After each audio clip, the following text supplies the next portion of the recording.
Good morning, everyone, and welcome to GPA Trading Services live trading class on this Tuesday, November the 25th, 2025. As you know, today is Tuesday, Gary's Market Forecast, or GMF. It's the heads up on what's going down in the markets. But first, we have very specific rules of engagement. Those include the following. Do not trade with money you cannot afford to lose. Always trade with protective stops. Make certain the 4-hour, the 1-hour, the 30, and the 15-minute time frames align prior to trading with the MPA PE5 version 5.0 software. Also adhere to very strict money management rules, which includes never risking more than 2% of your entire account balance on any one given trade. For options friends, never risk more than 5% of your entire account balance on any one given options trade. And finally, all information provided by GPA Trading Services is for your educational purposes. So please give us a moment as we open up the charts. All right, ladies and gentlemen, picking up with a dollar index on the monthly chart. I still believe Mr. Tucson, Ian, James, Emil, this isn't over. I think we are going to go lower. This recent price action on this monthly doesn't look like much, just look like a little wick here and a big up, and this one's chopping. But the latest price action is overlapping and chopping on a smaller time frame. So it really still looks corrective. Corrective against what? That downtrend. So I still think there's a little bit more to go. We shall see how that plays out. But that's kind of the plan. High level overview. Wave 1 is done. We're going lower in wave 2. Is this over? Probably not. Could it be? Maybe. But I still think the percentages is higher. We're going to make a lower high, lower low. Then we are going to go breaking out. But just remember, this wave 2 will end at some point, and then we're going to go breaking out above 114.72. That is the bigger long-term plan. The question is, do we end now? Do we stop somewhere between this level and this level? Then we reverse. I'm just going to go, like I said a few months ago, that this was unlikely the low. We went up, we made a slight lower low, but I'm still going to say it again. I don't think this is over. I do think this is going to fizzle and we're going to go lower. All right. Do we get all the way down here?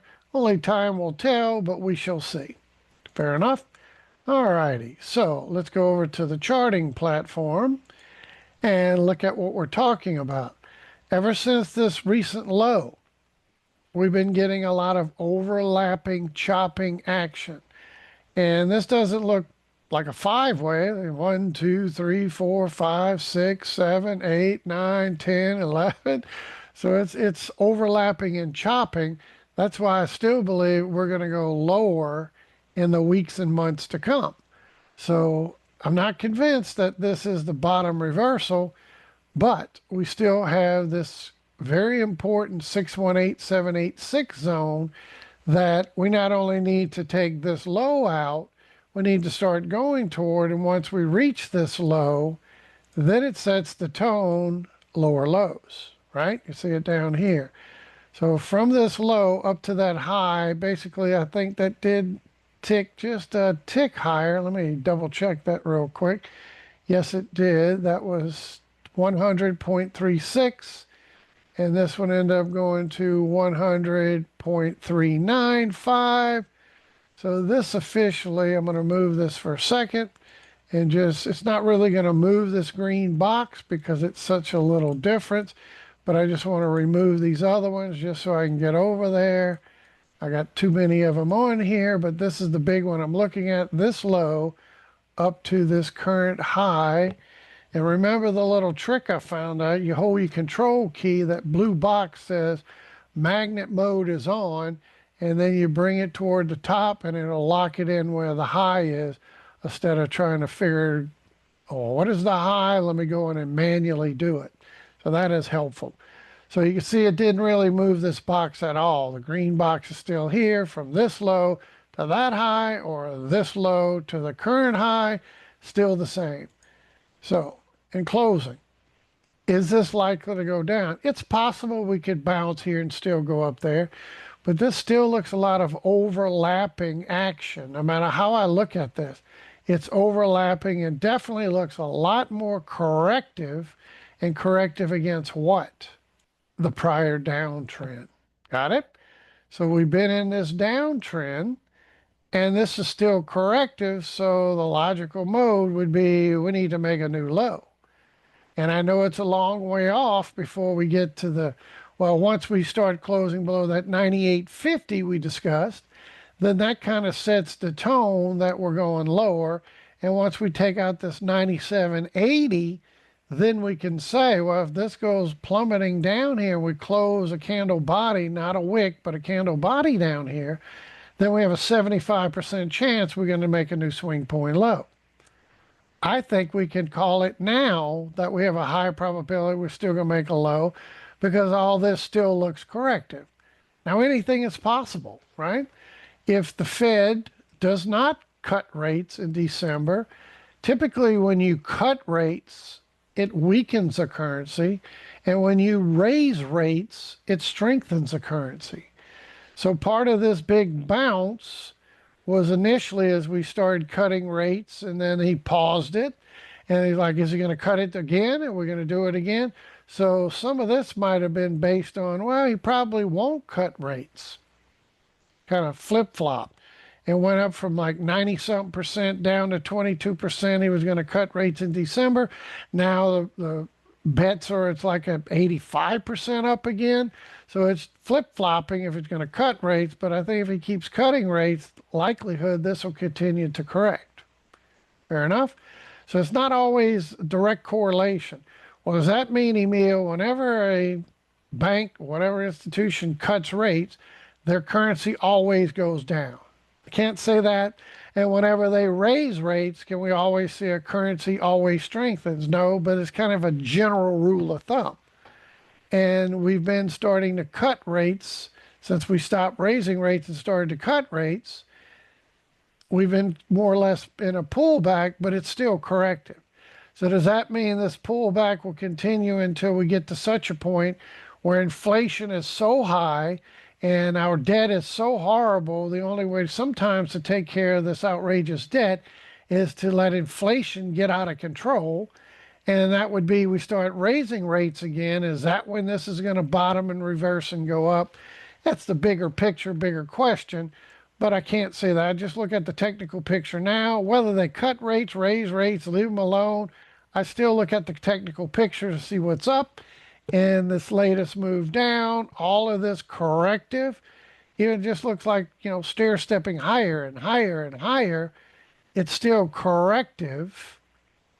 And that's why I think we are going to go lower. Fair enough? Now, how much more can this go? Could this thing still go up and get a little pop up in here and then go down? Yes. It could still go up to 102. Hit the short squeeze, go popping up to 105. And remember that bigger picture. Even if that were the case, we come down, bounce off the Magic Fibo, we go up here, hit the short squeeze at 102, we go up into this area, we fail up here, we still can make a lower low, even though we rally several more points up. That would just be the bigger high to low. We do a 618 retracement, and then it fails, and that still sets up some major downside, right? So that doesn't tell us that if we hit the 102 short squeeze, we're definitely going breaking to new highs. No, it just means if we hit the short squeeze at 102, in my humble opinion, we're going to make a pop toward that 105, 107 area. All right, so the long of this is if we do close above 102, then I highly think we're going to go up toward 105 at least. If we continue to break down, which we'll zoom back in on this, give you a beautiful view of that we still need to get below the Magic Fibo. But once we start to take this little box out, which is from the recent low to high, so let me put a new one in here for you. From this recent low up to this current high, and again, you can use your little magnet here to kind of lock it in. Here's that 618786 zone, since we're a little bit higher since the last time we've done this. Then we have this area we're watching right there, 618786. So if this holds here and bounces, then maybe we do push to that extension a little bit higher, which would have been that 101.50, 150, 170, which we're a little bit shy of. If we take this out, then we're 75% likely we're going to 98.70, 98.50. We break 98.50, it kind of sets the tone we're going lower. So that's where these incremental swing point lows, how those little levels came in from that swing point low. Then we have the 618786 in this area. We start breaking that, we bring down to this area, we do that, then what? We're below that 98.50 area, see it? And we get below 98.50, that sets the tone, we're going to make a new swing point low. So this is what those little incremental boxes are, and even since we bounced here, we could start to do that process again, but this is still corrective. Corrective against what? That longer term, last several few years downtrend we've been correcting. That's why I don't think this is complete. We probably still need more downside. So if I had to guess, based on this price action, that definitely looks corrective no matter how you slice it. So I think more downside is more likely. But up and until then, we still got to get through the Magic Fibo and this first little green box over here.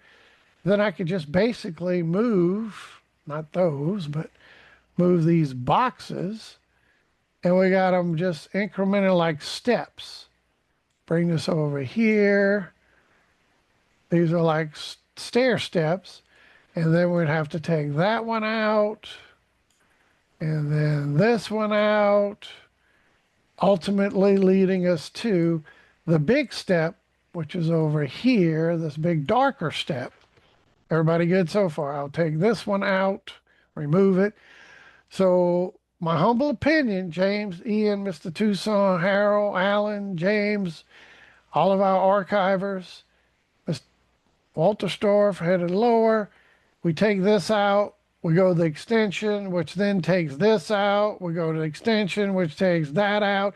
And then it ultimately leads us to, I think the line in the sand is this 98.50, which you look at this is 97.80, is from the low to the high, a little bit lower.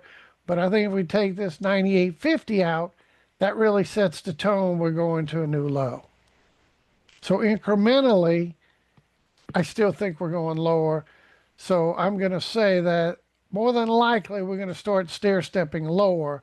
But just like we did on the way up, we discussed last week, probably the week before, we'd rally up, we'd hit a resistance level, then we'd pull back, break above that, come back and retest it as support, go up to the next level, pull back to where that recent level was, which was former resistance here. We converted back to support there. We went higher. Then this level over here, we broke above it. We came back, made that support, went up here. So just as we were breaking resistance, converting to support, resistance, converting to support, we're going to have to do the same in the inverse. Break support, convert it to resistance, break support, convert it to resistance. But the bigger picture is likely we're going to make a new low. That's kind of what I've been leaning for. So the euro dollar, I've been looking to buy the dip, the pound dollar, buying the dip, the dollar here, dollar index, selling the rallies. We got into a position, we got pipped out, looking for the next position lower, get to your position of authority, continue to look for this more likely to go lower than higher, because again, you stretch out, look at more price action. All of this overlapping is still corrective against what? The bigger, more recent 3+ year downtrend. And this definitely looks corrective and overlapping. So is this the bigger A, B, C, and now we're ready to go on lower? Maybe. As you start breaking this down, you're looking for wave counts. This does not look impulsive, even though it's stair-stepped. It's not impulsive because every time we do that, we overlap. From that high, the new high, we overlap there.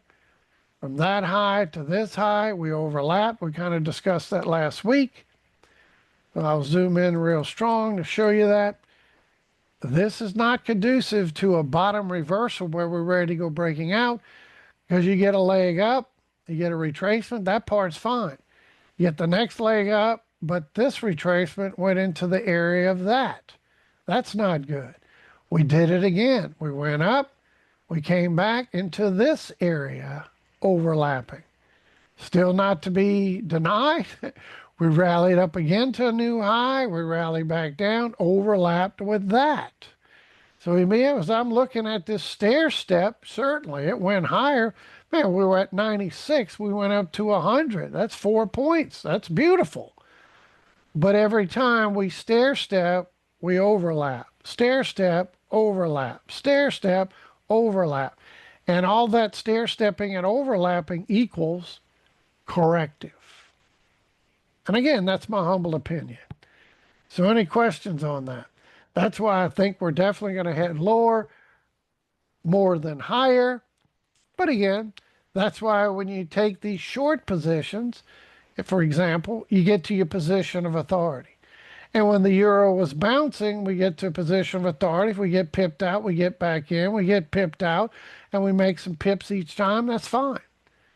But the process would be more likely we're going to end up breaking down. Now, admittedly, this is Thanksgiving week. We have the markets closed on Thursday, half a day on Friday. Historically, during the Thanksgiving week, the markets just kind of chop and grind. You don't necessarily see clear, decisive direction. Maybe we kind of chop and look for direction until maybe on December the 10th when the Fed cuts rates or doesn't cut rates. I think if they do cut rates, especially if they cut, say, 50 basis points, which is extremely low probability, 25 basis points, again, is upwards of about 85% chance he's going to cut rates. If they cut rates, that'll probably continue to push this lower. If they cut rates even more than 25 basis points, which is, in my humble opinion, extremely unlikely, but just say they did cut 50 basis points, then I think that'll push more downside pressure than upside pressure. Well, what if on December the 10th we just kind of chop and grind lower and he doesn't cut rates and makes a statement such that, well, based on inflationary pressure and this, that, and the other, we're still very cautious about this, and employment rate ticked up a point, unemployment rate, ticked up, and blah, blah, blah, blah, blah. We're not going to cut rates for foreseeable future. Then this might even strengthen this to go higher. Fair enough? All righty. So I think we spent enough time on this, but the bias is we're going to go lower. I think we're ultimately going to make a new swing point low, whether it's next month when we get after the Fed decision, or I just don't see this just ripping lower this week per se, because it is the light week, half a day, closed on Thursday, half a day on Friday. But I would not be surprised to see this start to break down. And just like we did this overlapping, we converted resistance to support, resistance to support. I look for more of the same. Break support, converted to resistance, break support, converted to resistance, and ultimately work our way down. So in closing, if I had to guess, are we likely going breaking out? Are we likely going to go breaking down? I vote for breaking down more than I vote for breaking out. Fair enough? Either way, you get to a position of authority in a short position, then continue to let it run. If you get pipped out, we'll try to get back in and do the same thing over and over. All right? So what does that leave us? When you know where the dollar index is going, you have a great insight to a lot of asset classes, and that is the pound and the euro dollar. They're likely to go higher. We did get the recent low, bounced off the Magic Fibo. We came to retest, But notice where these candle bodies closed in my little wick box right there, which is the 618786 from this low up to that high, 618786. We got some wicks down in here that went to extremes, but look where the candle's bodies closed. It held at 618786. Now we're bouncing. So this is why I keep telling you, I think this is ready to go breaking out more than it is ready to go breaking down. But as we bought bounces, we got to positions of authorities. You get pipped out, you get back in. Fair enough? We've been discussing that. Now, what do we need? Well, we continue to put so many lines on this chart and we just wear this thing out. So I'm going to remove a bunch of these at the moment just to focus on this latest move. Well, from that low to that high, we held that 618786 zone. Now what do we need to do? Take the 2.2 from the recent high down to the low, and we need to get above this 115.97, basically 116, and close above there. If we do, then it starts to target the 116.77, 117 level. Right? We could let this continue. This doesn't have to close above there today. It might. We don't have to.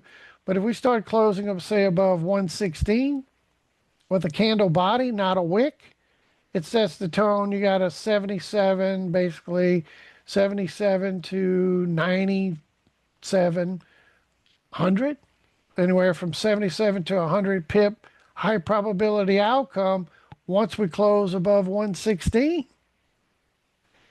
And then we start getting here, then we look at the recent high to low, we break this 618, then it starts focusing on the 118, 118.60 area.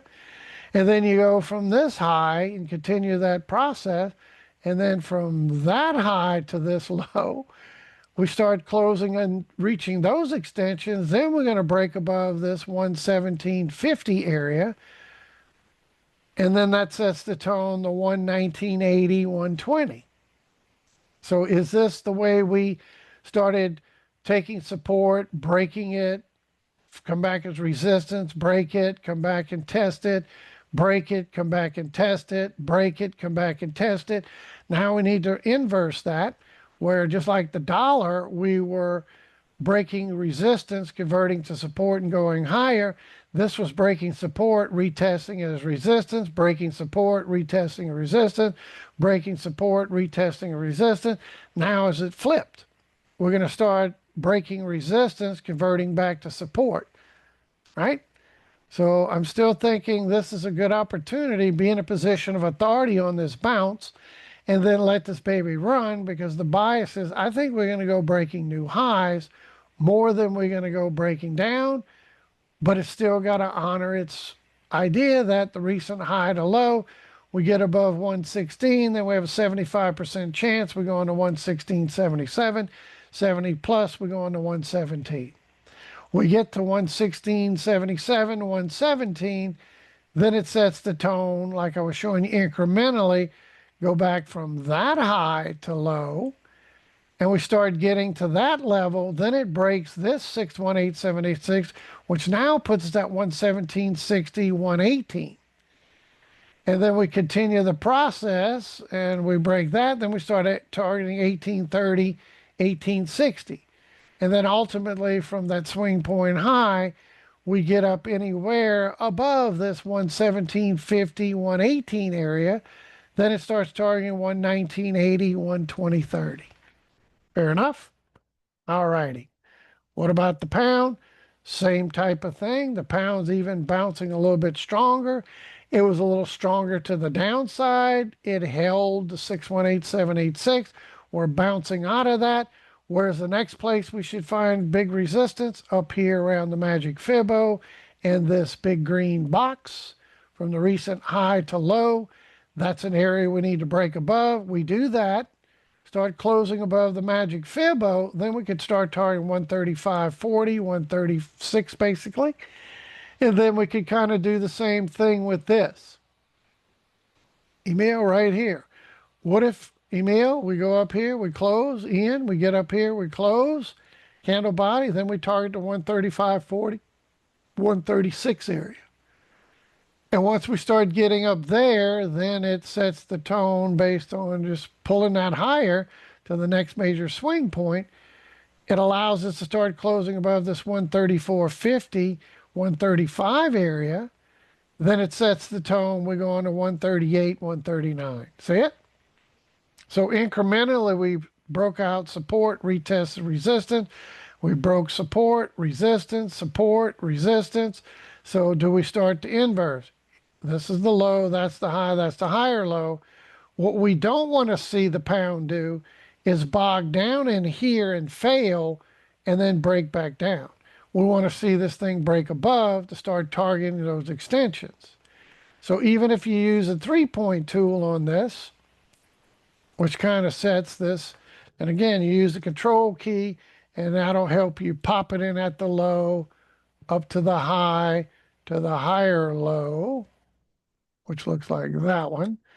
And then we want to see this not bog down here, right? Remember our A, B, C type of correction versus a 1, 2, 3, 4, 5 going much more bullish.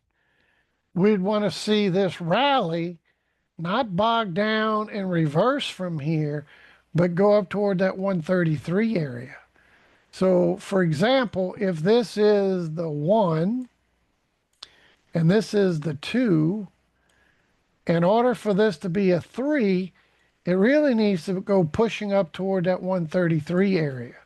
Then we get a 3, come down in a 4, then we go up in 5. And this would look very impulsive at that point, no overlapping. Where you go up, you retrace, your wave 3, your wave 4 does not intercede and interact with wave 4 and 1, and then we go up.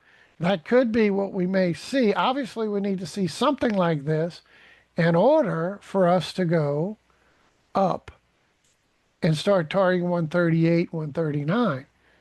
Right? That's where this box comes into play. We need to close above this. But even as we start closing above it, I want to see a little something extra. I want to see it start pushing toward that 133 area, not just hit the 132, 132.90 area and stop in its tracks right there, which is maybe theoretically right slightly above the Magic Fibo, and that could be an A, B, C, and still warrant more downside as opposed to a 1, 2, 3. So in my humble opinion, I think this is going to grunt and grind and stair step its way.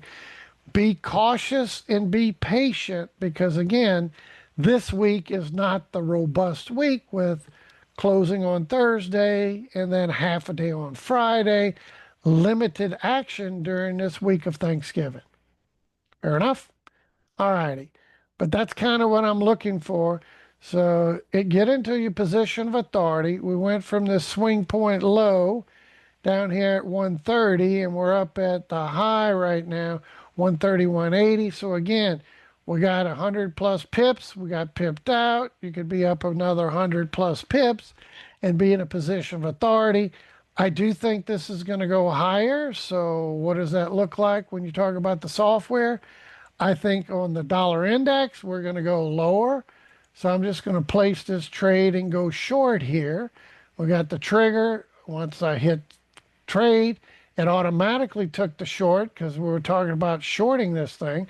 And I know it's a little late to the party, but I do think we're going to go on and break new lows even after this move. So I'm just going to move this. And remember, in your demo accounts like this, you want to have a trade run so the count stays active longer. And I'm going to move my stop loss just a little bit higher so we get above that swing point and then let this baby go.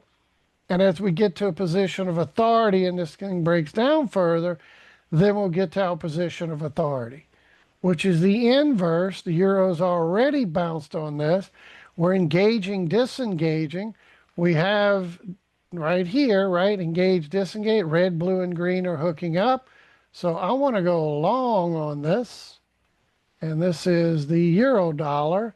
So click to buy, jump in on that, and I don't need that big of a stop loss to start here, but I'm just going to move it right around that area, about 50. Let's go up under that Magic Fibo. We bounced above, underneath there. And do we get this massive move higher? Here's my first take profit at 25, 120, 125, 130.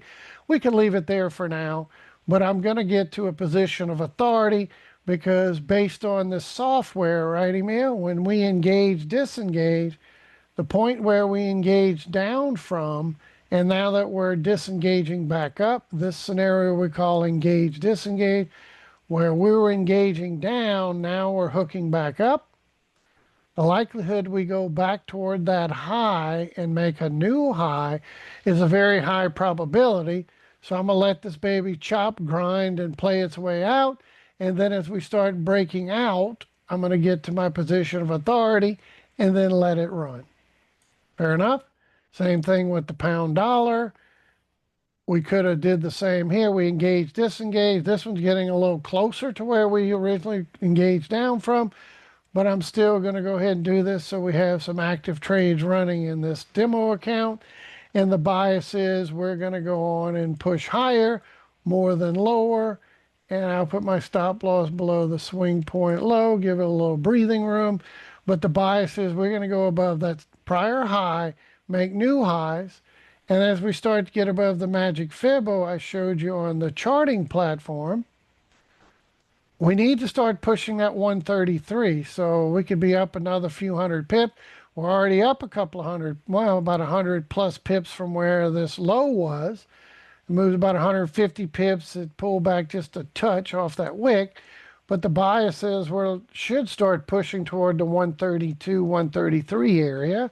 And when I get to that point, this is danger zone. So when price starts to get to that 132, 133 area, that's an area I want to be in a position of authority because this could reject there and then go on and make new lows. Just like we did the buy here, made some profits, got pipped out.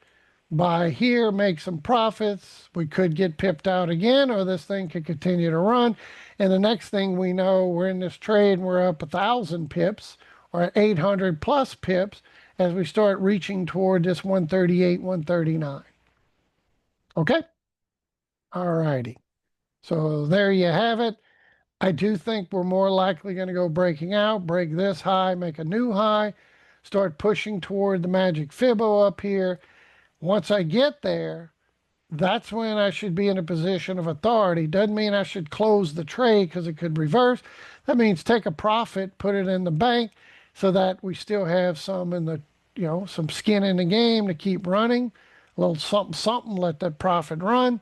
If it does pip you out, then you already bank profit and then you have more profit that you can continue with. Fair enough?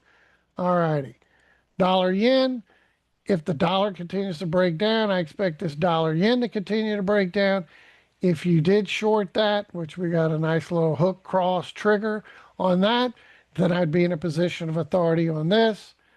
My pound yen still kind of chopping and grinding. I'm looking to get to that position of authority. Do we start breaking out? Do we start going lower? Still think there's an opportunity for this to go much lower. Why? Kind of like I said with the dollar index for the first 30 minutes of class was the same as I think this pound yen. Go back with the COVID. I was the biggest bull, and I'll go out to the weekly. I know I showed you this many times, but it's a point I want to keep re-emphasizing. When we were down in here, I made a statement, not a prediction, but a statement. We're likely going to go up about 8,000 plus pips, go up toward this high and make a new high was the logical place. Took a few years. I even mentioned that it would take years to get up there, but that was the plan. Once we got there into last August of 24, not 25, but August of 24, what happened? We hit up here, actually July into August. We hit up there, and then we had this very impulsive rejection. When we hit that 207 and change, we got a beautiful move down from 207 down to about 180. That's like 2,700 pips. That's a big move. And this was very impulsive. So since that impulsive down, this is not historically when you're in an uptrend and you get a very impulsive move down, it's typically in 3 waves, not 5 waves. So this overlapping chopping, even after this run up, we're still at a lower high. The bias is we need another push back toward these lows. That's the technical picture. And when I look at that, we got a monthly overbought, a weekly overbought, and a daily overbought on the software. That's kind of telling us we're very likely need a push lower. So that's why as of late, I've been getting to a position of authority. You get pipped out, I'm going to get back in because this technical picture does not look like we're ready to go up higher for thousands of pips. It looks like we're ready to start breaking down to go lower for thousands of pips. So that's why I start to establish a short position. I get to a position of authority, and if I get pipped out, fine. Then we establish a short position again. Nothing about this tells me I need to establish a long position for the long haul because it's due. Like I told you years ago, do it because we're going to go up 8,000 plus pips or more. That's not in the cards right now for us to establish a long position to go up thousands and thousands of pips. Now, as a scalper, I won't say, well, you can't, buy some of these bounces, but the bigger picture looks like A, all that's corrective B, and we still need a C down. If that's not enough to interest you looking toward the short side, then you go look at the market crashes in history. Back during the dot-com bubble burst, what happened? The markets crash, people run to the yen for safe haven, and it went down 9,000 pips during that period. That means the yen strengthened, and the pound yen went down over 9,000 pips. Then in the what? 2007 financial crisis, that baby went down 13,000 pips. So what is coming? What's looming out there? Elizabeth, I'm coming to join you, honey. There's cracks in the foundation already. 38 trillion in debt. We have unbelievable high credit card interest rates. The commercial real estate bubble could burst. That's over 5 trillion. There's a lot of cracks in the foundation that would warrant another financial crisis. And it doesn't matter who's president. It doesn't matter necessarily all that. When the markets are due for the crash, I think it's unavoidable. And that's just the history of markets. They rally and then they crash and then they rally and they crash and they rally, they crash, they rally, they crash. So yeah, it's been in an uptrend, not so much this pound yen. It's kind of been going chopping sideways even to lower. If you look at the bigger picture where we were at these higher highs, and as of late, we've been getting lower highs, lower lows, lower highs. And I wouldn't be surprised to see us continue to make some lower lows eventually. But this was all corrective. That's why I brought it up. For this was going to be a big run, but we're still at lower highs. And the next financial crisis, I don't see this pound yen ripping to new all-time highs. I see it pushing back down dramatically. And do we get something like that 13,000 or the 9,000? We shall see.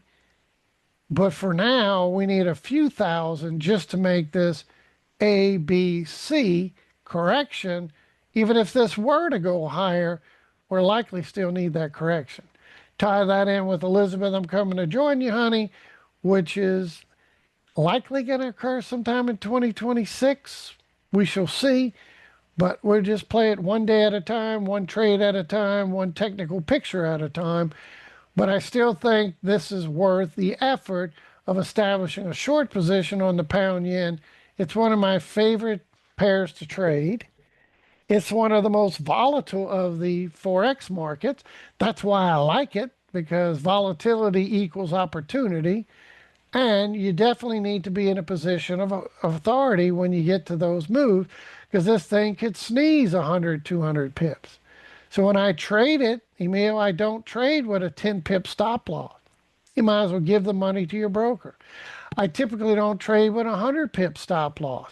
Depends where I'm trading. If I'm trading on a 1 minute and I'm just scalping for a quick in and out, then I don't need a 100 pip stop loss, right? But it just depends what I'm trying to accomplish. I personally trade on the higher time frame, and I'm more of a position trader than I am a scalper, but I do what it takes. And I use my God-given talent to read and interpret price. We get this opportunity and we're more likely going to go down. So let's just see, does this thing continue to go up thousands and thousands of pips higher? And ultimately, do we go down thousands of pips? I'm continuing to get to a position of authority. And even when, if I may be wrong, when this went down, I got pipped out and went higher. Great. I'm short again, and I'm going to look to get pipped out if it continues higher. If not, that short will turn into something very big and continue higher because this technical picture is screaming, we need a new swing point low more than we need this thing to go breaking out. All right, there you have it. So let's go over to the markets. We got some major levels we need to watch in ES. And don't be so sure that this bounce is a guarantee we're going to all-time highs for that blow off top just yet. We're in a downtrend at the moment. We kind of have this channel, right? We got these channel from lower highs, and we have this channel of lower lows. We're kind of stuck in a little bit of a channel here. Got to straighten that out a little bit. And we're in a channel. Unless we can go breaking above this channel, I want to see us break above this big resistance box. Why is that? Because from the recent high to low, that's my 618786. So we start closing above basically 6,800. Then by all means, we'll shoot for 7,000, 715, 770. Sounds good to me. But that's a big if, right? That's a big if we got to close above this to then start targeting 7,015, 70 plus plus, we'll go to 7,070. And yes, in my humble opinion, I definitely think we're going to go up here before we're done, right? The question is this the end of that pullback? Well, you remember our conversation from the other week. I was like, well, we'll probably end up chopping lower toward the Magic Fibo. Was this the end? Was that the end? I don't know. We kind of did it on this one, went up and rallied to that major level, failed and went lower. So that's why I said chop lower toward the daily Magic Fibo. We had reason to believe it. Let's come back over here and go to the software and look at ES. And ES right here, S&P. I'm in a position of authority on that bounce. Got a trigger higher. We got to a position of authority. Last week we did it on the first bounce, right? When I showed you it was a partially activated and we got the initial bounce and then we got pipped out. Then I went to position of authority. I got back in and now I'm in a position of authority. Took a profit one because this is a downtrend right now. It looks like a channel. And this rally up to the top of the channel could get rejected. That's why I'm in a position of authority. If it is the one that continues to break out, then once we start breaking that swing point, I'll take a profit 2 and then look for my take profit 3 to be up here in that 7,000 range, as you can see, right? Part of that reversal. You can trade this baby in any direction. It's on-screen program. Once you hit your first take profit, it will move your stop loss automatically into profit, making this an absolute winning trade. Well, the reason this could fail is this daily could turn up and disengage. Well, this could go from a slingshot up to a slingshot down because our weekly gave us a PAI hook trend momentum cross. We had slope, we had angle separation, which means the daily time frame, for those of you that's not familiar with the software, and for those that are new, this could be the idea that the hook and across weekly means the daily is going to cycle. And some people would look at this daily and say, well, yeah, my daily cycled. Well, look at money flow. It didn't quite make it all the way. When I talk about a cycle, it's the PAI, it's the red, blue, and green reached the full, and it was still just a little bit shy. And at least trend momentum won. So everything made it close enough, minus this, and you might say, well, that's close enough. It could be. And this thing, like I told you, I think it's going to go breaking out to all-time highs before we're done. The question is, does this thing reverse and we actually come back toward the Magic Fibo, or is this going to finish? Well, this is why the logic behind this is be in that position of authority, which I've already taken a profit. And could it go high? You betcha. Could this thing reverse and we get pipped out again? Yeah. What if it did that? What if this goes up and it turns back down and we get yet another push where we do make a new low? When the daily turns and hooks again, what am I going to do? Like the first time we bought it, made some profit, got pipped out. Second time we bought it, we made some profits. Do we get pipped out or we keep going? I would buy it again.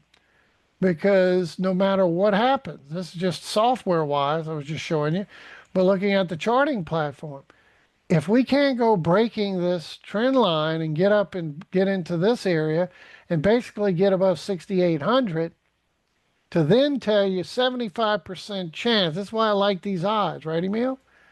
We get above 6,800 and we get a candle body close, not a wick, but the body of the candle close. Like last time we were up near that 6,800, what happened? Look where the wick closed. Big rejection, huge rejection. And I was even in class telling you, be sure you're in profit because this thing really is likely to go lower, and I explained why. The technical picture says we're likely to go lower. The weekly hook and across said the daily need to cycle, and back during that rally, we were nowhere near finished the cycle. This latest push, we got even closer to completing the cycle, but it's not finished theoretically all the way either. So the long of it, you get above 6,800, we got to get above that swing point. As long as we're below that swing point, we could easily get another thrust lower. That's why I'm long right now, and I'm in a position of authority, and we could fizzle and certainly come back down. All I can say is if that happens yet again, like when we bought on that rally and got pipped out, I bought on this rally. If we get pipped out again, what am I going to do? I'm going to buy it again. When that daily gets back oversold, the PAI hooks, I can set my trend momentum and do this automatic trade scenario where it buys it automatically for you. I didn't manually enter this. The system entered this, and that's how we got the pips the last couple of times. It did it automatically. Fair enough? So be sure you're in a position of authority on this bounce. Yes, this could absolutely go breaking out. We're in it to win it now. If it keeps going, then I'm already in it to make a lot more money.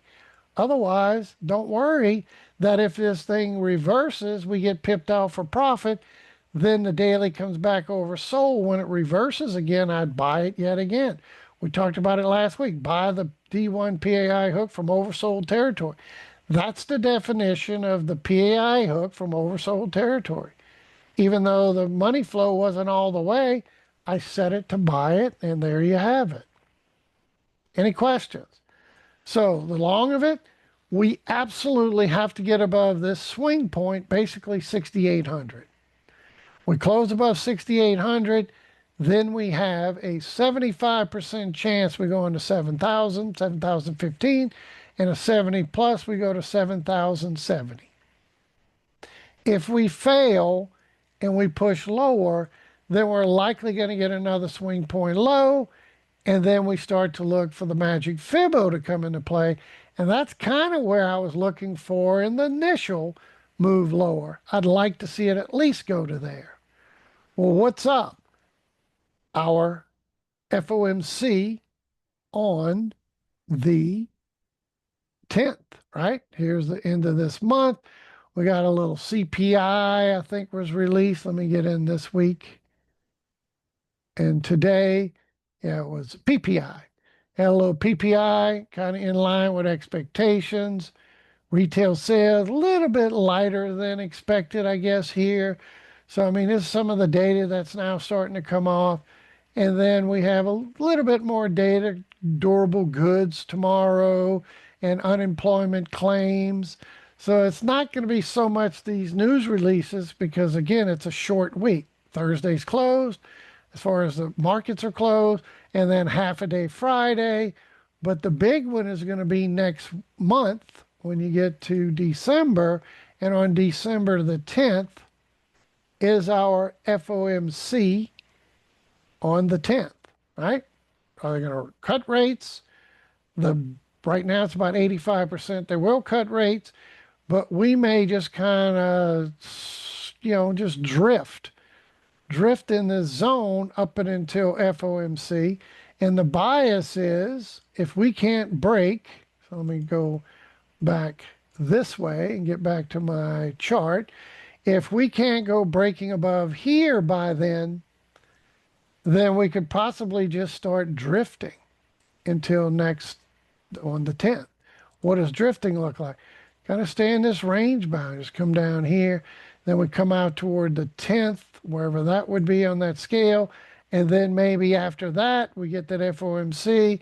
They cut interest rates. The market responds, and we get that last blow off top going into the end of the year, maybe first quarter.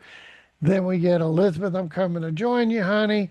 Regardless, if we just come down here, bounce to get up here, this is not an area, Emil and others, we should be buying, expecting this thing. Well, it's going to 10,000.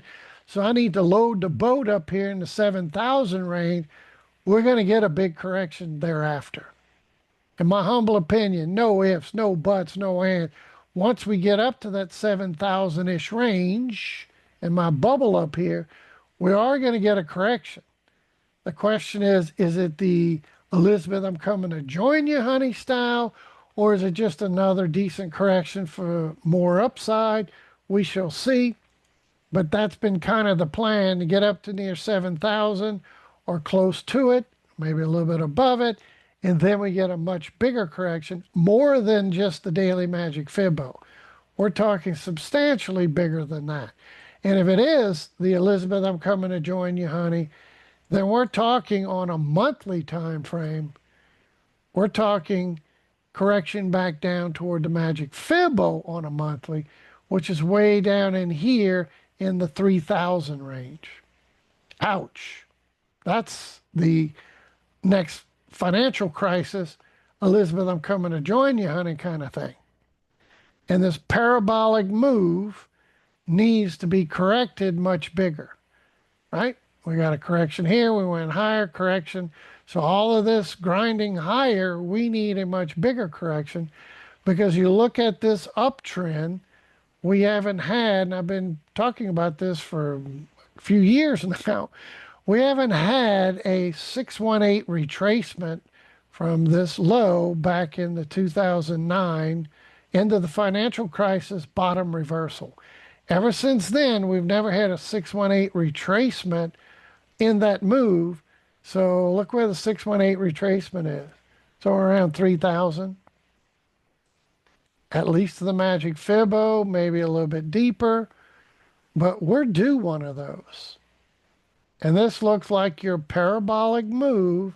And what happens after that? You get the big, massive correction. Fair enough?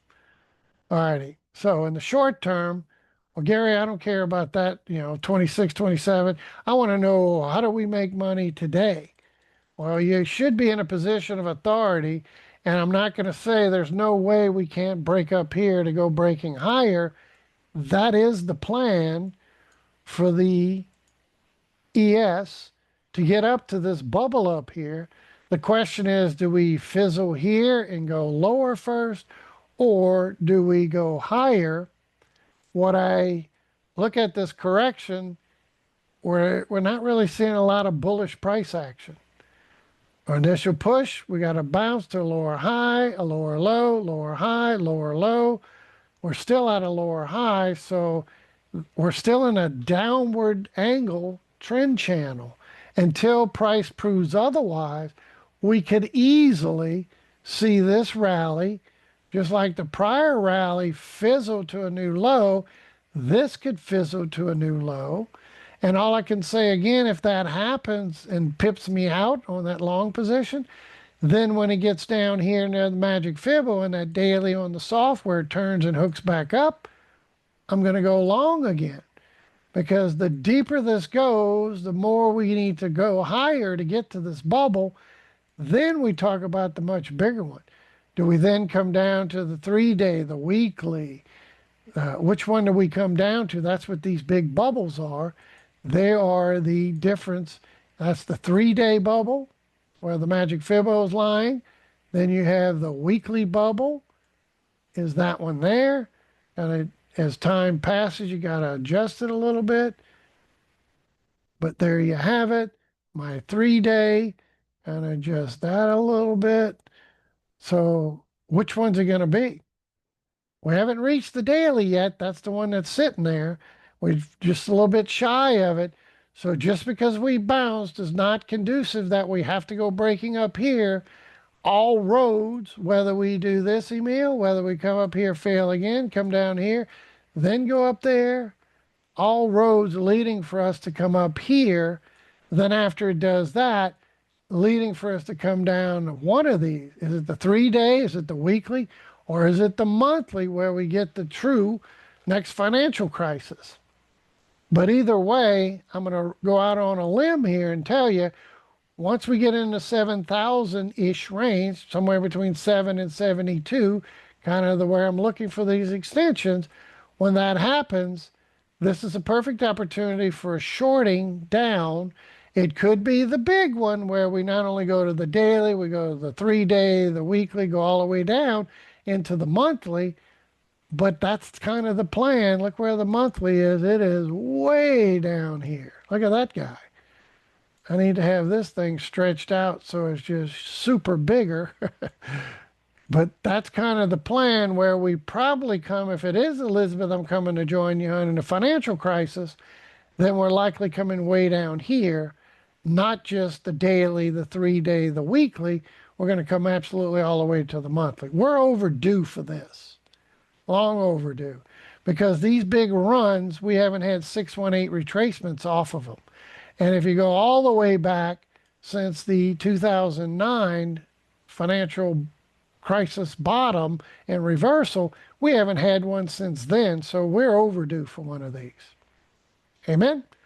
All righty. So in closing on ES, be careful. Be in a position of authority. I would not be the least surprised, Ian, that this baby turns back down and we get this drifting motion between now and December 10th. We just kind of chop and grind, especially the rest of this week being the Thursday's closed, half a day Friday. Typically don't see markets go ripping one way or the other. They just kind of drift. So this is still in a downtrend. So even though I'm long, that's why I'm in that position of authority I was talking about. Could this thing continue to break out? Yes. Could this thing fail and come down here? Absolutely. And as we get toward the 10th, do we drift lower into next month, into the FOMC meeting, then go popping? Or do we kind of just drift and then we go in FOMC and we get a push lower? Question mark. Right? Question mark? Question mark. I personally think we're due to go up to this bubble first, then the bigger move, but we could still correct down to the 3-day bounce and still go up to the bubble. All I'm going to continue to do, Emil, in the short term is any big dips should be bought for this thing to go higher. Because I don't think this was the blow off top, and this is the end of the all-time highs that we're ever going to see for a while, and we get that big Elizabeth, I'm coming to join you, honey. I don't think that's there yet. I do think we got one more push, then we look for that bigger correction. Got it? So is this going to drift lower? It's a coin toss. So bottom line, we close above 6,800, go long. Look for 200 plus points. People die and go to heaven on a point or two, right? Point or two. That's a 200 point move. close above 6,800, and I don't mean a wick above 6,800. Oh, I'm intraday and we're trading at 68.01. That means I need to go long for my 200-point move. Let that daily candle close. And we close above 6,800, by all means, I'm going to be shooting for 200 points to the upside. If not, and we come lower, I'm going to salivate to buy that again when the daily would cycle back down. Go back to this, when this would engage back lower. So I'm just going to draw what that would look like. We kind of fizzle up here just like we did on that one. We turn back down, continue lower. We do it again. We turn back down. We continue lower. Then when this baby turns and hooks up again, I get back to my buy the position, get to position of authority, and look for this baby to go breaking out. Otherwise, maybe this daily just continues and I'm already in it and we reach out, take profit too. Then that would tell us not only are we going higher, but then we're going to go up to that 7,000 target where my take profit 3 is. Fair enough? All righty. Let's continue. NASDAQ's in the same boat, basically. Will look like it's in that downtrend. Is this the end and this is the beginning of a big move higher? Maybe. But up and until from the recent high to low, we start closing above that 25,450 area. I want to see the candle body close above that. We start closing above 24,450, say 25,500. We close above 25,500. Then by all means, we want to go long and we'll shoot for 1,000+ point run from 25,500 to 26,700. 1,200 points? I like it. Could go even higher? Yeah. 27? That's kind of the plan. What if we don't go up here and fail? We just start drifting lower. We're in that downward facing trend right now. That's why I want to see this come back down and then bounce. Either way, if you bought this bounce, great, be in a position of authority. Otherwise, we could falter and come back down. If we do, I'm going to buy that. Because again, I don't think this is the all-time high and we're done. I think we're going to get that blow off top. We've been talking about it for a few years now that we would grind higher. And sure enough, we've been doing exactly that. Now what? This may not be the bottom reversal yet. We fell shy of our Magic Fibo. I'd like to see it go back down there, hit the Magic Fibo, then we go rally. All I can say is the same thing. That daily's turning and hooking up just like the ES. Looks identical in a position of authority. And if it turns back down and my daily does this, where we came down and turned up to get in there, we did it the other week, got to a position of authority, got pipped out. In a position of authority, we get pipped out again. All I can say is when that daily reverses and hooks back up, I'm buying that dip and looking for us to go up towards 26, upward 26, 27,000 is the plan. I do not think at this point that is the end, and this is the beginning of the financial crisis. I think we're going to get a blow off top still to come. Fair enough? So be in a position of authority. Because again, as you start drilling down on this, this is very overlapping corrective still. And I think we got another push lower. Fair enough? So definitely if you're long on that bounce and you bought down here at 24,000 and you're up 700 points or whatever, definitely be in a position of authority because we're looking for this to do what? Probably still go lower. And I don't think we're going to do a whole lot between now and December the 10th, especially this week. We'll probably just kind of drift. But if I had to guess which way, more than likely down because we do have that kind of channel. We don't have higher lows. We're getting lower lows, lower lows, lower lows, lower lows. And we're getting what? Lower highs, lower highs. Lower highs, lower highs. That's that same type of channel I was talking about on ES. NASDAQ has it as well. So I would not be surprised to see this thing start to drift lower. And then we look to what? Position of authority, we get pipped out. Great. If it doesn't, we go blasting off. Then we start taking out this resistance box up here. We shoot for basically that 2,000 points, 1,700 plus points to 2,000 points higher. Got it? All righty. What about IWM? It's possible IWM can actually go higher when ES and the NASDAQ actually go lower. And we're watching this right now from the recent high to low. Looks like we want to start pushing toward that 249, 250. I still think bigger picture. Let me go out to my daily or 3-day. That'll work. I still think we're going up here. Actually, it looks like I took it off. Let me see one thing. Yeah, it looks like I took it off. So I'll put it, no, there it is. It's being hidden up here. So I still think we're definitely going this 256, perhaps 265 zone before we're done. This is looking bullish at the moment. This is today's candle. Do we close above it or not? But same thing with this one. I'm in a position of authority on the US 2000. So what should we do here? Go ahead and take a profit, right? Be in your position of authority. It's one. And only risk trade. Next stop, only additional reward. Man, I even give you a little recording to go in there.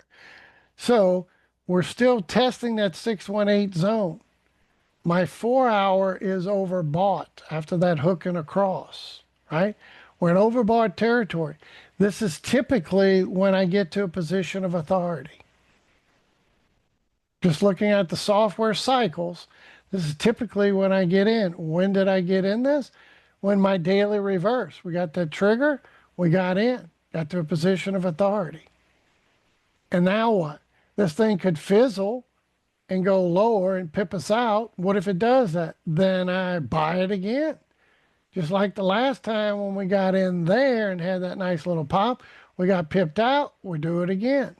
So I'm still looking for the blow off top. So these pullbacks, that's when I get to my position of authorities and I continue to look for this to run. Fair enough? I see what happened. I got it on both of these platforms. Thought so. I remember taking profits on there. I have it on back to back in both of them. There we go. That's what that's about. Okay, that makes sense because I thought for sure I already went to position of authority, and sure enough, there it is. So any questions? So could this thing continue? Yes. That's why I'm in this to continue higher. But I'm also in a position of authority just in case we end up doing what we did last time and we go back lower. But the plan is we're eventually going to go breaking out. That's the beauty of this. We should go up here for the blow off top. Could this thing reverse and go down lower one more time? We already reached the magic Fibo on this one. We did not on ES, and we did not on the NASDAQ. We came close in both cases, but we didn't quite get there. So could it be where the ES goes down and touches this, the NASDAQ goes down and touches this, and the Russell and IWM continue higher? Yeah, that can happen. Just like years ago when ES and NASDAQ and the Dow kept making all-time highs, all-time highs, all-time highs, and the small caps started chopping sideways to lower. During that period, they were making all-time highs. So we can have the inverse of that, where this goes up and the others go lower. Fair enough? But that's why I'm in a position of authority on all these markets. And I definitely think before we're done, we're going to go up here toward that 256, 265. If you're looking at the Russell, we're talking the 2600, 2700. So, any questions? Global liquidity. Looking at the Nikkei. Looks like well, here's the E-mini Dow. Let me go to Nikkei. I want to do Nikkei. Nikkei, we might need that last little push into this little zone. We came awfully close, but we might need one more flush. I would be good, because I think if that happens, Mr. Tucson and others, if this baby just goes down and dips into our box to then go out for the last breakout where we go back toward that 53, 54-ish or higher, we get that last flush down in here on Nikkei, which is global liquidity, then we're likely going to see ES come down to its magic Fibo. We're going to see NASDAQ likely come down to its magic Fibo. And all we need is global liquidity to give us the last flush to do this correction. Now, I'm not looking for this to come all the way down to its magic Fibo. That would be too far. I think if we go that far, then ES and NASDAQ are going to start pushing the 3-day bubble. That little bubble, I'll show you where the 3-day magic Fibo is. But we discussed that last week. If we could pull back to here and reach this bubble, then our ES and NASDAQ would reach their daily magic Fibo, and we didn't quite reach it. And look where ES went. We didn't quite reach it, but we came close. And then NASDAQ. You see how that looks? So Emil, what if we get the global liquidity flush and we drop down into that bubble on the Nikkei? Then we're likely going to get this to come down and touch the magic Fibo. All I can say is, what happens if we get that sell-off into next week, and then we come into the non-farm payroll, and we come into the Fed rate decision? That might be the catalyst that then catapults us up to our blow-off tops. Any questions? Then when do we start to look, when ES is at 7,000 or higher, you need to get your affairs in order. What does that mean? Get your affairs in order when we get up there. Why? Because I think we're going to get a big correction. And it might be the beginning of the Elizabeth, I'm coming to join you, honey, but we're going to get, needless to say, a big correction. Right? I'm going out on a limb, not a prediction. I leave that to the prophets. But once we get up to 7,000 and higher, I'm going to be looking for some shorts and maybe a spread, maybe some inverse ETFs. There's many ways to play it, but I think we're going to get a big correction down. Be careful on this, because I'm not convinced we're ready to go up here yet. We got to get above 6,800. Could drift lower into next week. All I can say is we're down here. Then I'm going to look to buy that again. If not, I'm already in that position to go higher. If it just keeps going, if you're not in it, you're interested, you close above 6,800, that swing point right there. Candle body close above that, then shoot for 200 points. That's a great trade. Once we close above 6,800, we shoot for 7,000. 200 points on ES. Talk about die and go to heaven multiple times. Up and until then, be in a position of authority on this, because this could easily drift back lower. Easily do it. So that's why I'm urging you, like I was the last week when this was rallying, looked like it was going to go breaking out. Woohoo, we're going to the bubble. Like, not yet. I'm just as cautious about this one in this area up and until we take out 6,800, then I'm all for it. Until then, we do go lower, I'm going to buy that dip again. Fair enough? So I'm just repeating, NASDAQ, same type of thing. This still looks overlapping, still like in a downward channel, and we're unable to start breaking these prior highs. I want to see us break above that 25,450 minimum. I prefer probably 25.5 because it's just a nice roundabout number. But if we close above 25.5, then we could shoot long for about 1,200 plus point move. 12 to 1,500 point move. How about that? Any questions? Almost 2,000 points. Got it? If we do go down, what do? We salivate to buy that dip. Because again, in closing, I don't think this is the all-time high that we're going to stop at. I do think we're going to get that blow off top. Whether we go lower first, then get up here, or we just keep going, this is in the cards. for that blow off top. And then those that look at the Dow almost got to its magic Fibo. Again, could we make a lower high, lower low? Well, from the recent high to this low, again, use the control key, lock that magnet there. So we need to get above that 618. So I'm going to take some of these off just real quick. Look at that high to this low. We got to get above 47.4, this pink box. We start closing with a candle body above there. Then we start targeting 48.8, 49. And I still think before we're done, we're likely going to get to 50,000. So my blow off top is up here toward that 50,000 zone. I don't think that this might be the bottom and we go breaking out, maybe. But this too looks like this is very impulsive down. So that could be the A. We go up here in a B, we come down in C, then we get that blow off top. Amen? So be careful. If you're buying the Dow's bounce today, woohoo! Be sure you're in a position of authority because this is rinse and repeat.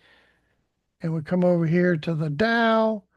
This is a rinse and repeat kind of thing. My 4 hours getting near overbought. My daily gave us what we were looking for, the reversal, but we still have the weekly that gave us the hook, cross, steep slope angle separation, and the daily is not quite finished, right? Red and blue made it, trend momentum made it, but money flow was shy again. So what could this easily do, right, Emil?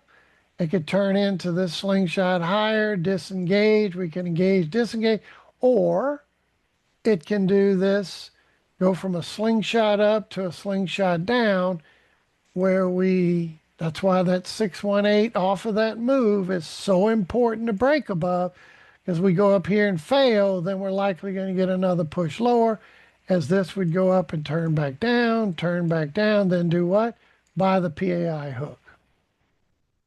So all of the markets are pretty much in the same boat, where these rallies could easily fizzle and we come back down toward the magic Fibo. All I can say is we get down here near the magic Fibo and my daily's oversold in the PAI hooks, I'm buying that. Just like I bought these little bounces in a position of authority, expecting that it may turn back down. Otherwise, if it doesn't, we're already in it for this to go higher. Fair enough. So I still think these targets, basically that 50,000 is in the target for us to reach before we're done. I don't think this is the all-time high where we stop at. I do think we get to 50,000 or higher before we're done. And last but not least, this Nikkei, is this the beginning of a 1-2 and we're ready to go blasting off to get up to that blow off top? Or we need one more push to reach this bubble down here? I would like to see it push one more time, then we look for that. When is it time to be in a position that you're expecting the big correction? When ES is at 7,000 and higher, NASDAQ is up here at that 27,000 and higher, 26.7, 27,000 and higher. Dow up here at 50,000 and higher, and the Nikkei up here at 54,000 and higher. When all that happens, that's when you better be careful, because I'm expecting that big correction to come into play. And if that's not enough to keep you interested, you can go over here to your toolbox where we use these barometers, and that's the heat map right there, this heat map. And when the 200, how many companies of the S&P 500 above their 200 moving average? Right now, let me refresh that to make sure that's still, okay, 56. So when this number starts to push 80 or 90, and our ES is up at 7,000 and higher,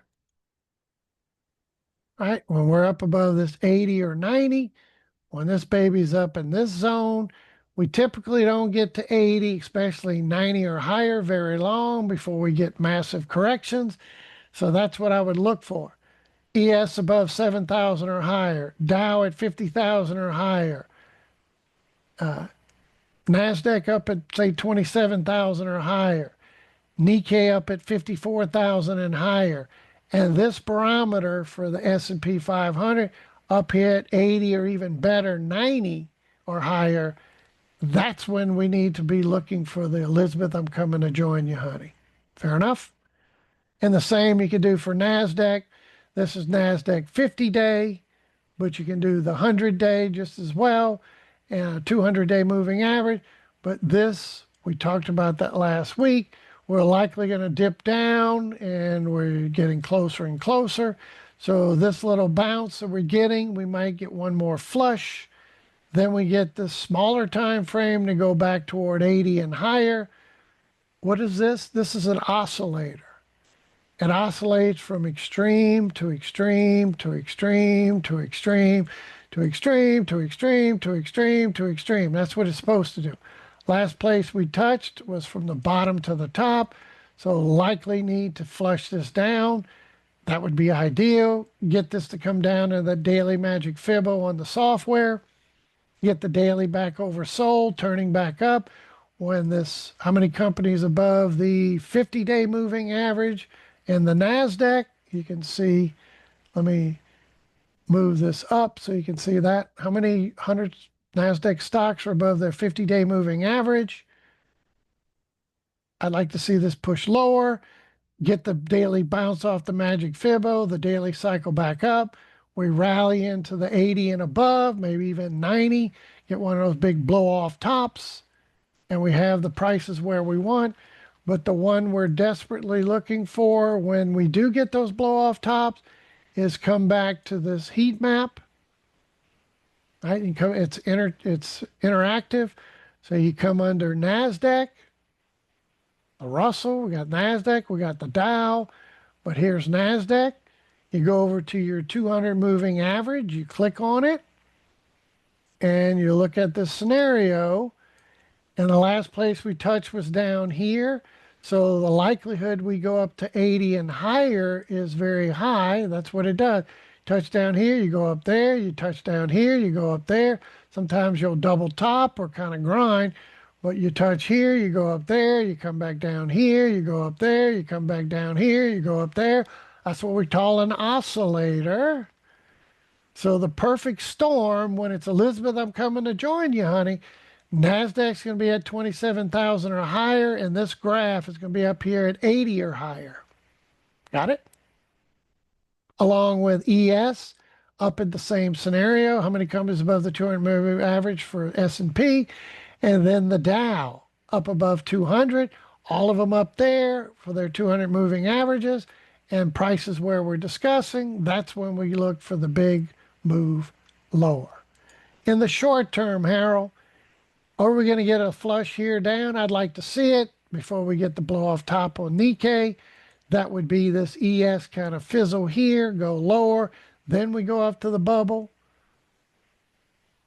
NASDAQ, fizzle, come down here. Then we go up to the bubble.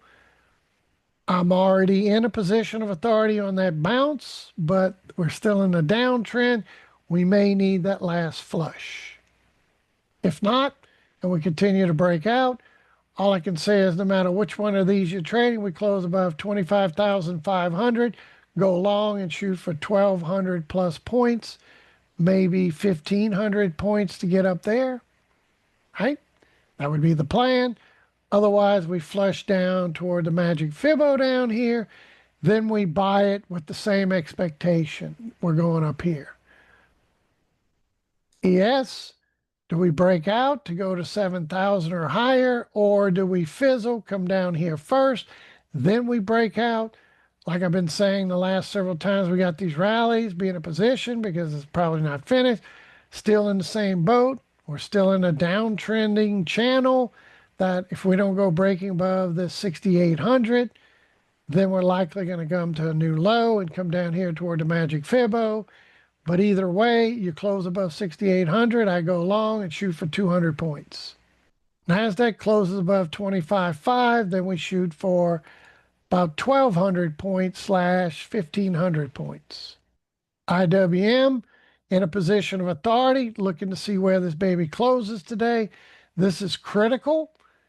Do we close up here? Then we shoot for the new highs, or do we look for this to come back down? Amen? So like I've been showing you, I'm in a position of authority on these, right? Took a profit. Stop loss is in profit. Looking for this thing potentially to go breaking out? Yes. But we're testing that 618786 zone. Depends how we close today to set the tone. Do we continue higher? Then I shoot for 2600, 2700. Got it? Or IWM, numbers are a little bit different. They would be right here, that 256, 265. What about black gold, Texas T, the Beverly Hillbillies? Is this the breakdown? Maybe. We're kind of testing that zone. Let me zoom that in so we can see that real good. Stretch that out, bring that into perspective. I still definitely think we're going to go breaking down toward 50. That arrow says it all. The question is this going to be where we break down now, or do we get that final pop? This again, that could be a 5-wave up, and this could still be that corrective wave because it's overlapping, and we get one last pop. Then we go down. I talked about this for weeks now. I bought some SCO, looking for this thing to pop. The more oil prices drop, SCO is going to pop. And I'm looking, I still have my good till cancel orders down here. Buy some more at 1750, buy some more at 17, maybe 1650. If we get oil to pop up toward the Magic Fibo, this thing will drop. But I still think the big picture on oil is what? We're going down to 50 and lower, 52/50. That's the plan. Is this where we continue to do it, or do we go up here first and then do it? Either way, the bias is we're going down. So the only question is, after this move down, is this a little 5-wave up? And that's the A. This is why this zone we're testing is very important. Is that the A? And this over chopping, is that the B? And then we go up in C to then come down to 50. I personally would like to see that. Why? Because as we rally into the zone, then I can buy and add more of these SCO at a lower price. And then as this then plummets down toward 50, this SCO is going to go popping. Otherwise, I'm already in SCO. If it just continues and this continues lower and SCO continues higher. Amen? So in closing, be careful. This is not a guarantee we're going down to 50 yet. Yes, I think we're going there. My humble opinion, no ifs, no buts, no ands. We're going down to 50 and lower. 52, that's the target right there, 52 and lower. But Harold, do we go up here first? Is that a bigger A, B, C? Then we do it? All I can say is, like I've been saying with everything else, if ES pulls back to the Magic Fibo, NASDAQ pulls back to Magic Fibo, what am I going to do? Buy it again? Well, if this baby pops up here, what am I going to do? Sell it again. All right? So if that pops, SCO drops, I add more to that position. Then when this baby goes dropping, or CL, crude, then SCO, inverse relationship, is going to go ripping. Last time we did the big drop down here to make that low over here, what did SCO do? Let me kind of take all that off, come over here. That's when we had this big pop. And we can see what it did each time. Back here when we had the initial drop of oil, when it broke 60 and went down to 55, this thing shot up to 24 from about 16 to 24, not too bad. And then recently, We got the little drop starting to go up. Well, what if we get that pop? This thing will come down. Then when oil drops, this thing will go spiking again. So I'm looking for it to go back into the 20s before we're done. The question is, do we get this to hold and we rally so that this can come back down and I can add to my position to then when oil prices go plummeting down to 50 and lower, 52 and lower, my SCO will be up here in the 20s. That's the plan. Any questions? So Dan, in closing, black gold Texas tea, all roads, even with the pop, all roads lead to 52 and lower. Technical picture is screaming, we need a new swing point low below the low. We need a new low, and that is 52 and lower. Is this just going to continue to break down? Sure, it could.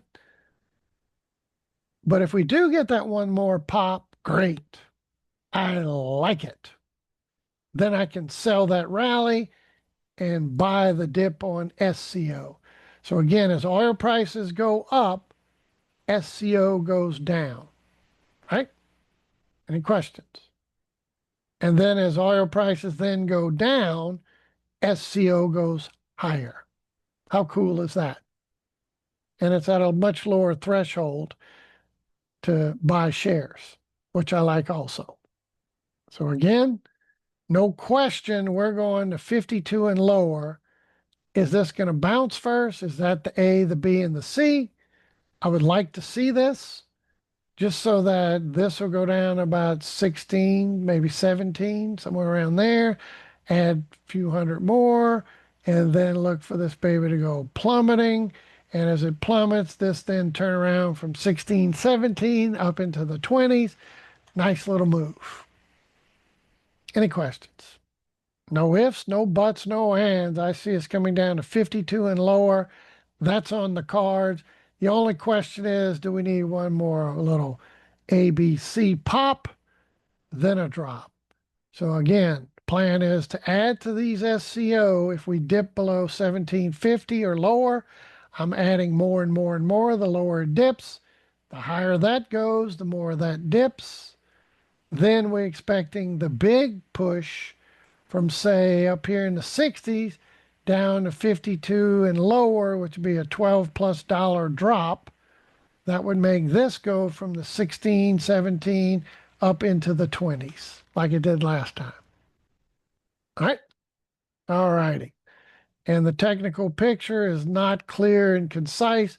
Bigger picture that we're going to go lower is the fact that is this going to be the end? We haven't taken that out yet to warrant making new lows yet. Haven't taken it out. That's why I wait and look for it. And let's just check the software to see where we stand on that. Black gold Texas tea. We're also getting closer and closer on this daily into oversold territory. So we're likely to get a bounce out of that when the daily reverses. And maybe that's what we need. Like we bounced here, the daily reverse. We're just kind of chopping and grinding. We come back and then we do it again. A little A, B, C. And all I can say is Dan and others, we get up here in the mid to low 60s, probably the lower end of the 60s toward that Magic Fibo. My daily's back overbought. What am I going to do? Sell the daylights out of that, like that. All right, gets up there like that, like that. It gets up and overbought. We're looking to sell. And do we get that one more time? All right, there you have it. So this is also telling me as my daily's getting toward oversold, we're likely going to get a bounce here coming. The question is that the A, the B, and we get that last C? And I'd love to see that. Harold, this would be perfect. Go bouncing up here in toward the Magic Fibo. This reverses and goes back toward overbought. Then we get this to turn down, and that's when that cycle comes, and we go from the 60-ish down to 52, 50 and lower. and probably get the daily to go down and even slingshot lower a few times as this goes on to push to new lows. That's the plan. We're definitely going to make some new low. We're going to take this low out and we're going to take that low out before we're done. But do we get this first and then we go down? That would be ideal. Okay, so that's how I'm looking for this to, I'm not shorting this fairly heavy. I'm on the buying this because I do expect it to go much higher. And if this does pop, that'll go down. I'm just reiterating. And then as this then reverses and breaks down, we're definitely going down here to 52 and lower is the plan. No ifs, no buts, no ands. The question is, do we need one more rally into this zone before it happens?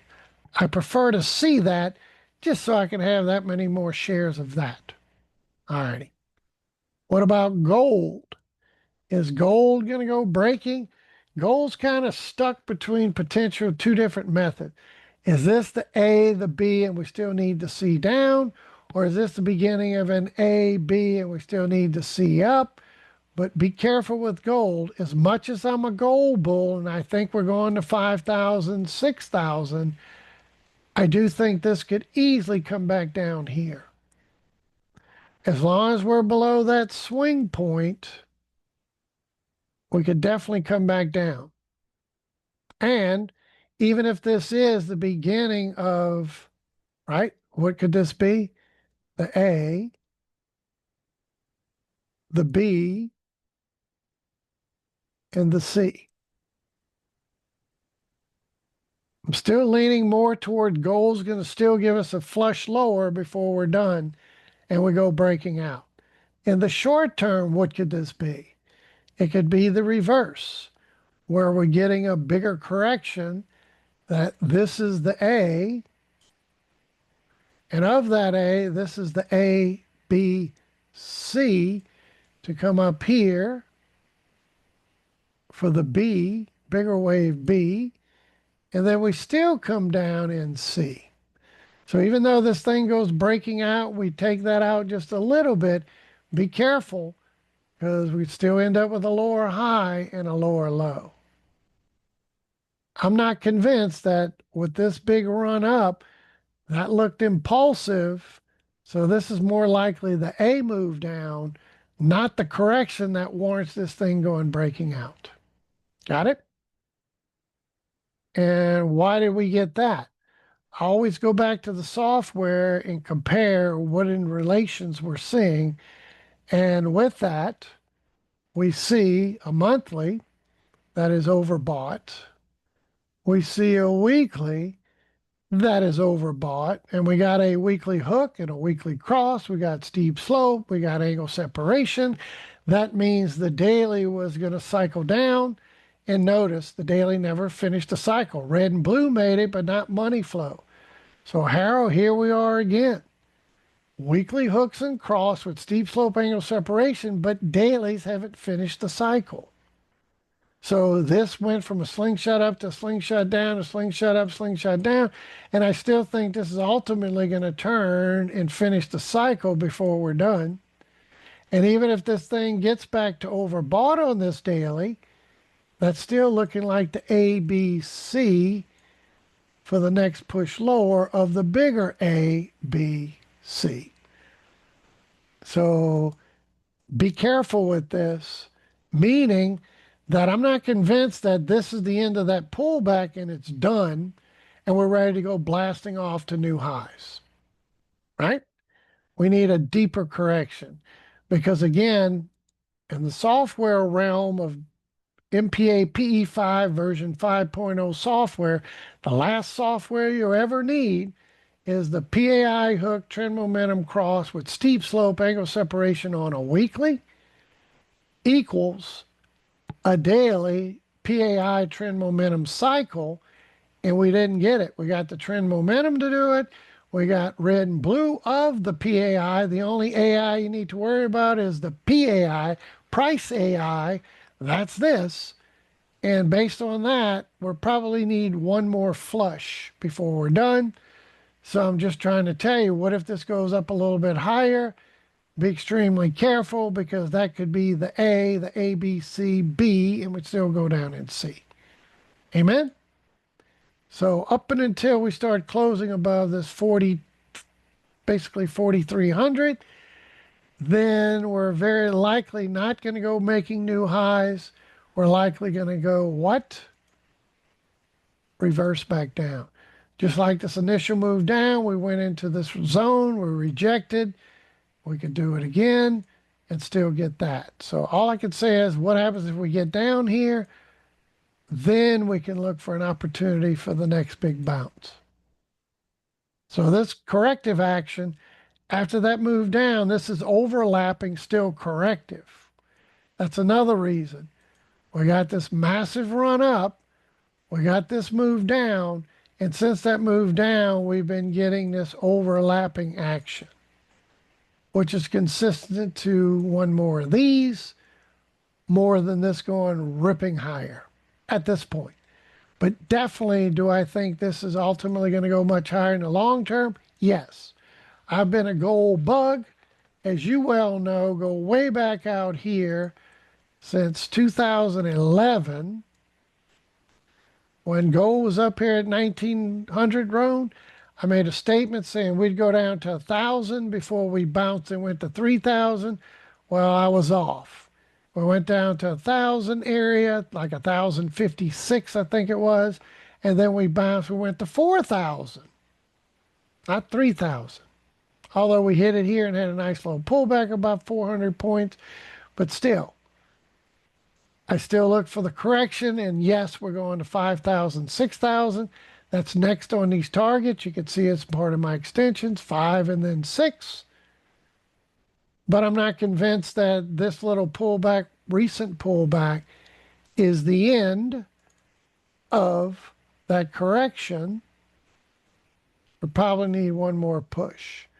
Ideally, it would be ideal to come back down toward the Magic Fibo, and then we can look for the next push higher. But regardless, whether this is the end and we go breaking out or we come down here, we're still going to go breaking out. All roads lead to the 5,000, 6,000 target. Question is, do we come back down further before we then break out? I'm leaning that direction. Because of what? This overlapping chopping action. And we still haven't cleared the hurdle to warrant making new highs. Not yet. Same thing on silver. Kind of chopping in this zone. Still in the same overlapping corrective action. Probably need one more push lower. All I can say is I'm extremely bullish silver long term. Absolutely. We're going to 60. We're going to 70. What? We're going to $60, then we're going to $70, and that's conservative targets. But do we need this last correction? You start zooming in on that. Again, Harold, this looks more impulsive. 1, 2, 3, 4, 5 down. So this definitely looks more like an A. This looks corrective, B. And now we need the C. Before then, we go breaking out. But I've been a big bull run on silver for years now. And I think 50-60 is the tip of the iceberg. Where does that come from? High to low. We took out the 618. We took out the 786. There's my 60-70 zone with these extensions. And this is conservative. Look at gold in that same picture. We broke 272, 1618, 272, 2618, 3618, and we pushed toward the 4.23 extension. Look at silver. We barely broke the high. And what if we go pushing that 3.6 to 4.2 like gold? That would put us in the $150 to $170 range. Triple from where we are. Now you can see why my 60-70 target is so conservative. So continue long term to buy the dips. Short term, be careful because whether you look at SLV, silver, or silver futures, I don't care how you trade it, this is still very sus, as the young kids say, sus for suspect, that would probably need one more push lower before we finish that move. And I'll go back to the daily, show you a little bit better picture.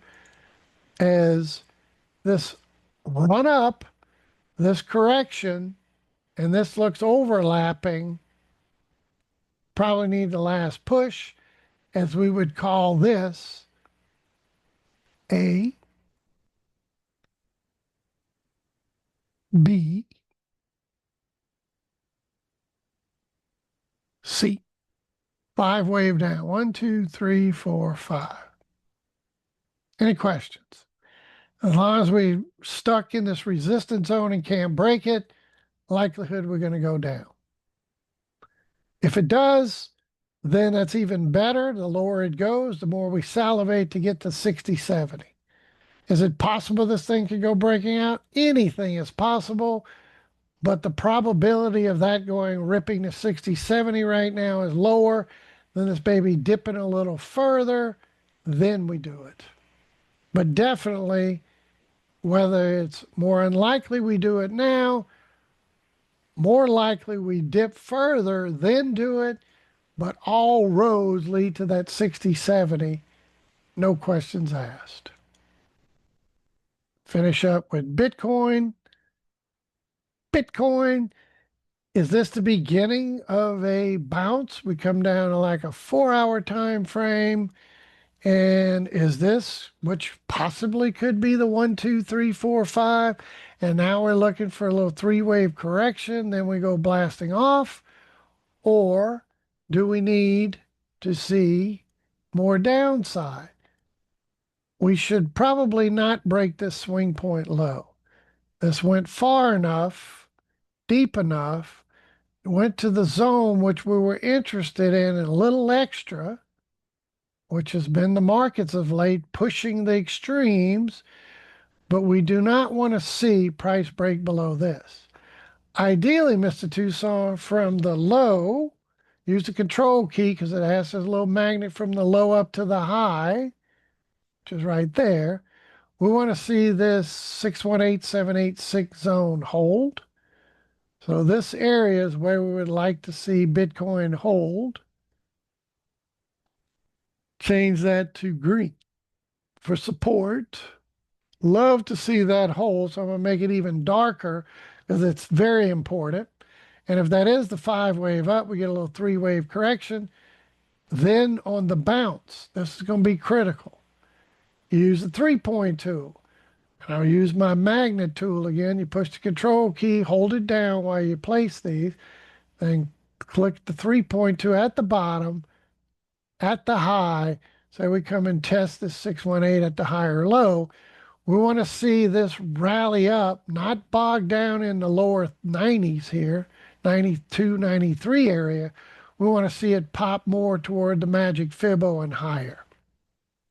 So if this is the beginning of a reversal for Bitcoin, we want to see this 618 hold, and then we want to see the bounce out of that hold go up toward that 1618 zone. Everybody see it? So we want to see this thing go past the lower 90s, not hit the lower 90s and bog down. We want to see it go ripping up in the upper 90s to then get a correction to continuation. So it's too early to call. Is this guaranteed to be Bitcoin's low? I think if we start breaking this low, then this could be, again, a big warning sign we're in the crypto winter. And that 126 and change was the end of the run. Too early to call that. Is this the end? I don't think so. This coming down and touching the extremes like this sets up a massive run into the 150, 170 range still, but we need to see that reversal become bullish looking, not very bearish looking. And so far, we got initial bullish move. Right now, it looks like a little 1, 2, 3, 4, 5. One did not area into wave 4. This could look so good. This is critical. We hold that. So two things are critical in Bitcoin's recovery. We hold this 84 slash 82.5, 82.465 area.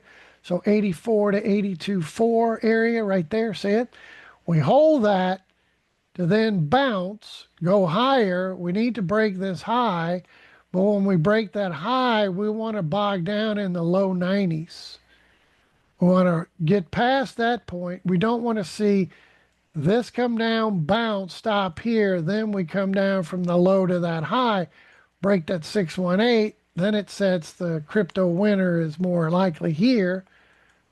But as long as we hold this and we go up above the Magic Fibo up here on that 4 hour, which we're on right now, then it kind of sets the tone that this little 5 wave up could be wave 1. This correction down to that could be wave 2. And the bounce up needs to go up toward this upper quadrant up here above the Magic Fibo to be a 3. Then we get a 4 that doesn't go in the area wave 1, and that would be the 4. Then we go up in 5, and this would look very bullish. 1, 2, 3, 4, 5. 3-wave correction, blast off, and then we start targeting our 150, 170, where we've been for the last 3 years. Do not want to see this break a new low. We break a new low, Houston, we got a problem. Amen? Any question? After all, that bigger correction is typical behavior of Bitcoin. Even when you go out to the past halving, which was in 2021, that halving 24, we did the halving in 20, topping out in 21. That gave us the big dip down in here, which was even greater. It was like a 54% decline before we then broke out to new all-time highs. This one is a little less than that pullback for us percentage-wise. So did we get that last thrust higher? I'm still believing in what we originally discussed. We're likely going to get to 150, not 126.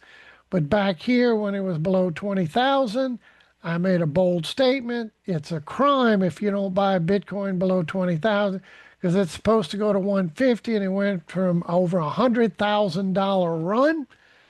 It certainly is a beautiful move. Is it over? Not convinced. Still think we got a good chance still to go up here, but we better hold that 80,000 bottom before we go lower. Amen? And I'd like to see this start to build some momentum, bullish momentum. And again, as we drill down, what does that look like? You zoom in so we can see that real good. This bullish momentum needs to see this little 5-wave up. We get a little 3-wave. We want to see this support zone hold. And then when we bounce, we want to see us get up here near this upper mid to at least above 95, closer to 97 before we get another big pushback. So I want to see this get up here, and that could be the 1, the 2, the 3. We get a 4 that does not come back in the 5, then we go blasting off, and that would be the beginning of a bullish cycle, then another 3-wave, then another bullish cycle, and that would set the tone for Bitcoin to get up to its big target up here at 150, 170. Any questions? So what have I done? I purchased a little BitU. That's just me personally. I can't tell you what to do. No buy, sell, to hold recommendation. I'm not a certified financial planner. If you need someone to tell you exactly what to do, then maybe you hire one. But I bought a little something, something, a little nibbling down here, Emil. And I'm looking for this to go higher. If Bitcoin goes ripping to 150, etc., like it's supposed to, then we can go back and I'll condense this a little bit. And we would expect this to start pushing back into the 60s.